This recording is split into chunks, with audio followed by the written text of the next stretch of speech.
Hi, welcome to This Is My Brain Australia, Take a program.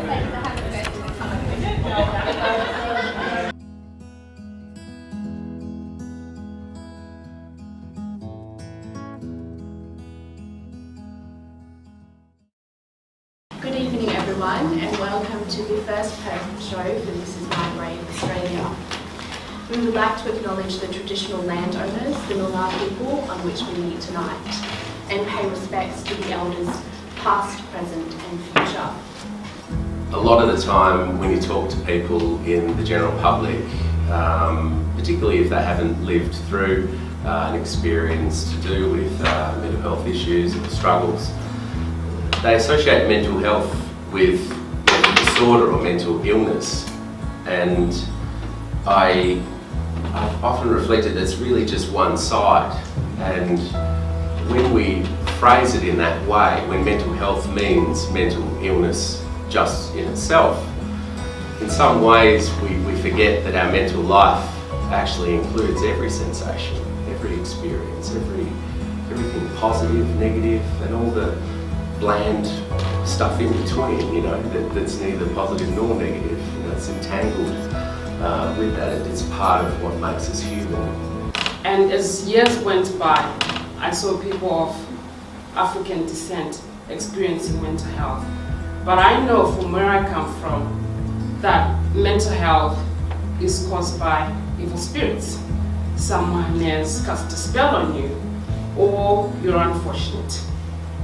And I would see people coming through the services and not understand what was going on. Well, no, something's not right, and I didn't know what it was, so I asked for a referral to see a psychiatrist. And finally I got that, and it's taken over 4 years to try various medications, and I'm starting to understand the triggers that I'd previously been able to mask with incredible drive and activity and self-acceptance through achievement.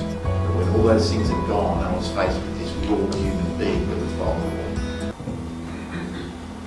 Many people are unaware that I have this illness because, you know, I appear functional and happy. Well, on and off, and on and off. Without my loved ones, I think I would have failed, but with their undying love and ongoing support, I prevailed. They often gave me the support I needed to go on, and for that, I owe them everything. And honestly, without them by my side, I would probably be dead. But they stuck by me, they never gave up on me, and they never looked back. And eventually, I was on the right track. I'm trying a new treatment, it gets happier. Because I'm an escapist.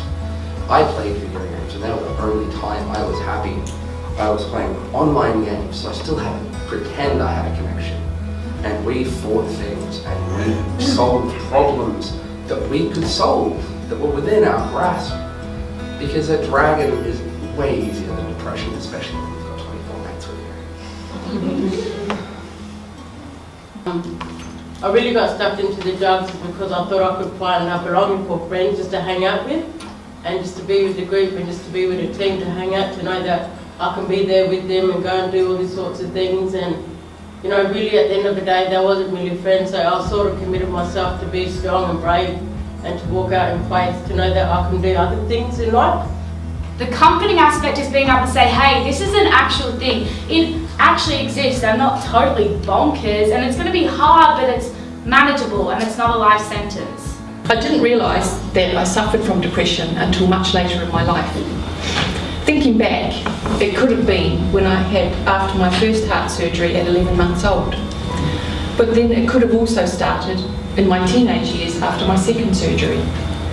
But more likely to be after my third surgery. I think that was the more obvious one.